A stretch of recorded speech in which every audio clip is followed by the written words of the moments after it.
Here in the United Kingdom, with Prince William now winning this huge battle with his father, King Charles, for there to be an Act of Parliament introduced at Westminster to jettison not just Prince Andrew, Beatrice and Eugenie, but also Prince Harry, Meghan Markle, Archie and Lily. No one, and I mean no one, saw this coming. Not the commentators, not the fans, not even Meghan Markle's most vocal critics. Because if you thought the drama surrounding the Sussexes had already hit peak chaos, the UK Parliament just stepped in and said, "Hold my tea." See her mask slipping, because for the last 2 or 3 years there has been a very careful PR rebranding of Meghan, where she has not been controversial, she has not been slagging off the royals, she's not been referring back to any 5-year-old complaints about the royals the last couple of years. Since the Harry and Meghan show, since Oprah, she's been quiet because they want to rebrand her as this lovely, friendly, airy-fairy, just enjoying life in California. And that interview, if you watch it all the way through, the journalist does a great job about making her feel. What happened in Westminster this week wasn't a whisper, a rumor, or a quiet behind-the-scenes snatch. It was a bombshell, a direct hit. The kind of official, government-issued thunderbolt that sends shockwaves straight through the glossy walls of Meghan's newly minted business empire. And the timing could not be worse. Meghan's brand was supposed to mark her triumphant return to global influence, her big move into lifestyle, wellness, and female empowerment, all wrapped in polished visuals and inspirational taglines. She launched it with her signature Hollywood sparkle, carefully staged photos, soft filter video clips, and celebrity-approved marketing language that practically hummed with ambition. It was polished. It was meticulous. It was very Meghan. But Westminster didn't just question the launch. They stepped directly onto the launch pad, and instead of sending the brand soaring, they detonated it underneath her. And I was like, what is this? What is this? What is this?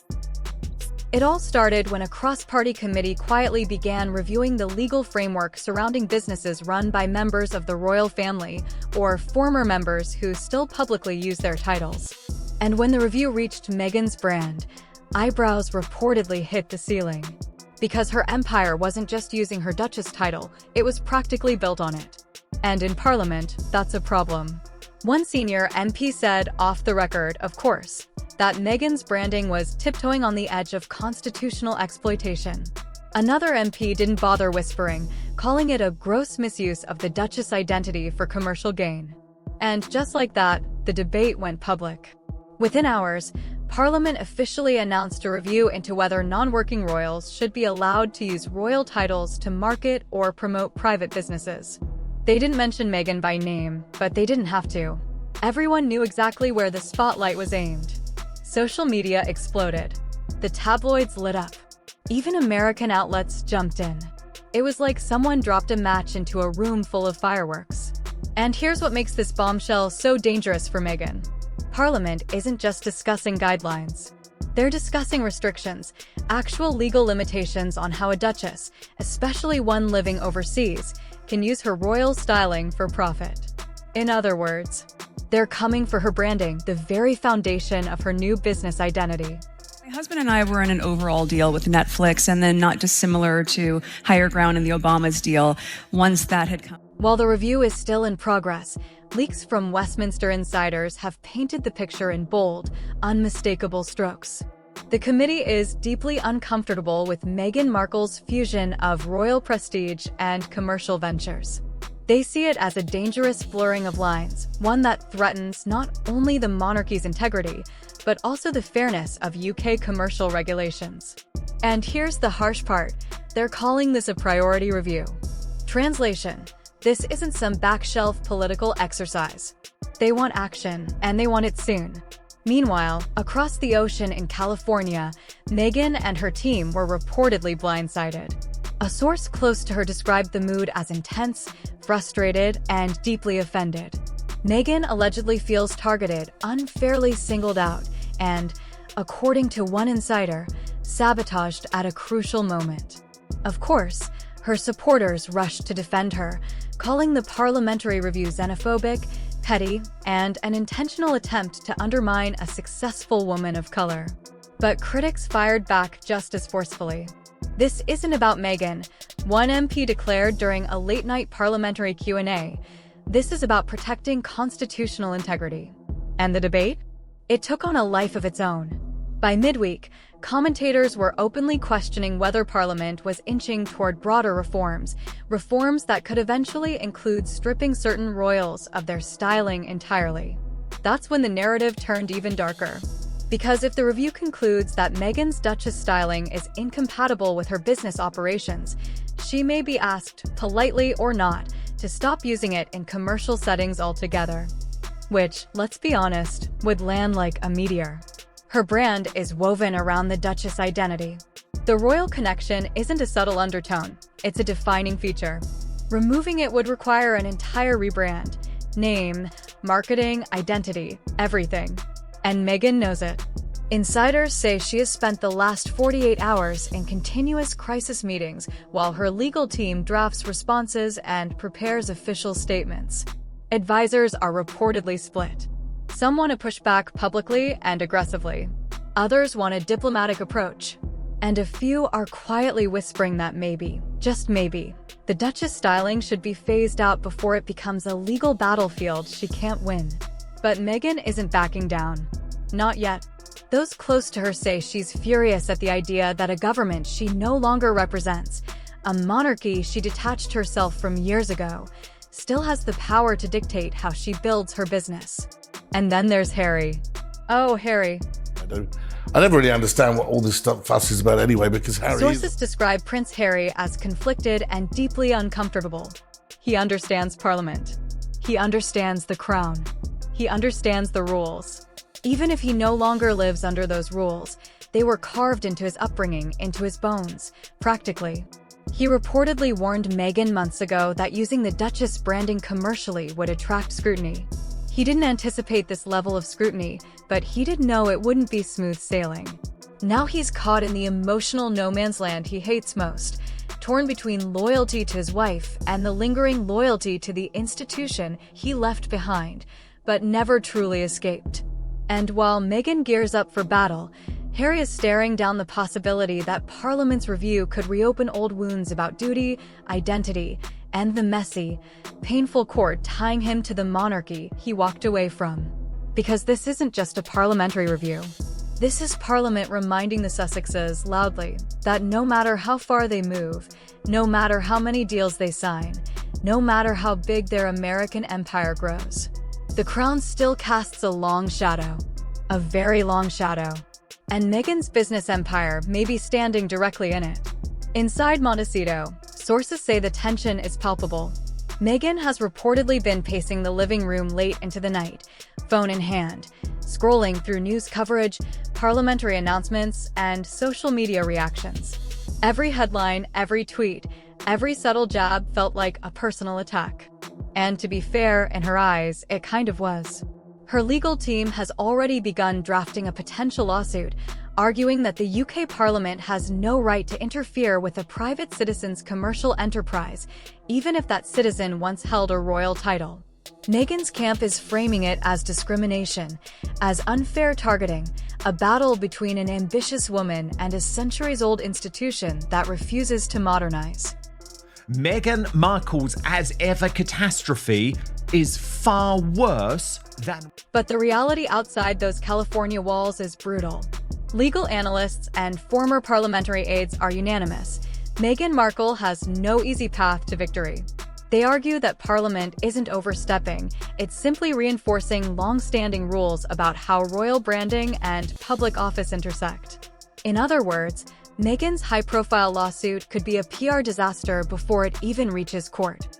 Social media has already exploded. Hashtags like #Meghan vs. Parliament and #Duchess Drama are trending worldwide. Twitter is flooded with a chaotic mix of outrage, mockery, and disbelief.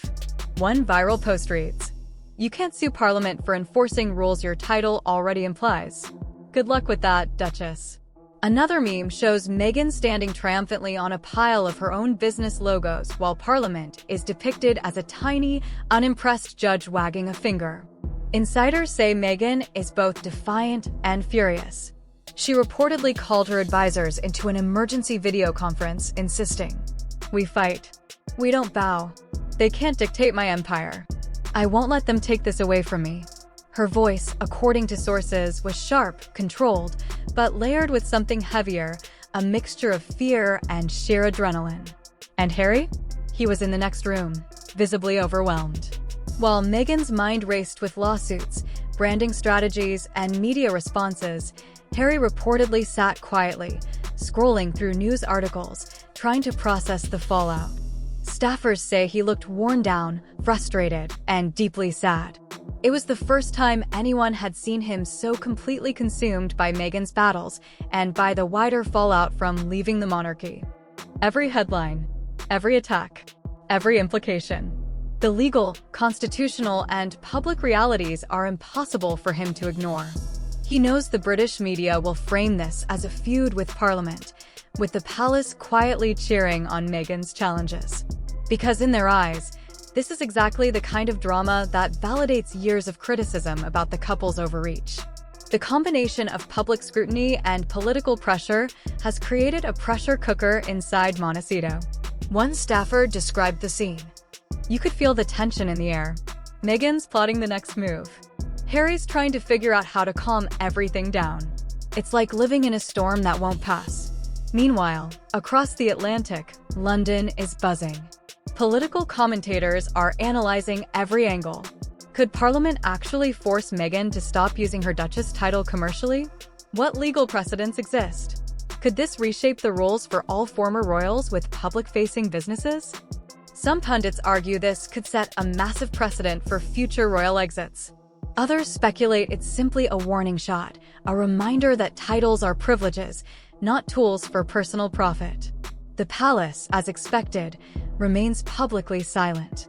But insiders whisper that senior aides are quietly thrilled. Some say Prince William personally called advisors to ensure Meghan's commercial empire is scrutinized, noting that all former working royals must understand their limits. They reportedly view this as a protective move for the monarchy, an effort to prevent further brand dilution, and perhaps a subtle reminder to Harry and Meghan of where they fit in the grand royal hierarchy. Harry, for his part, reportedly feels trapped between two worlds. On one side is Meghan, fiercely determined, armed with lawyers, PR specialists, and relentless ambition.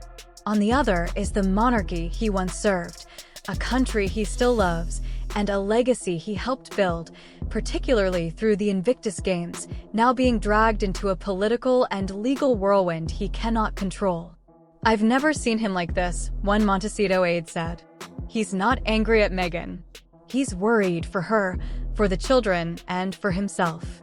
Every headline, every Parliament note, every tweet, it's like it's all hitting him at once. He feels responsible, even though he shouldn't. If and when Prince William becomes monarch, do you think that's what... And then there's the public reaction. Across major news outlets, opinion pieces are exploding. Some defend Meghan, praising her for standing up to centuries-old structures. Others paint her as reckless, overreaching, and blind to the reality of constitutional rules. Social media has become a war zone of GIFs, memes, and viral edits showing Meghan in everything from superhero capes to courtroom sketches. Critics are already predicting her lawsuit would be impossible to win. One prominent legal analyst tweeted, "You cannot sue Parliament for enforcing rules about titles." Not a chance, Duchess.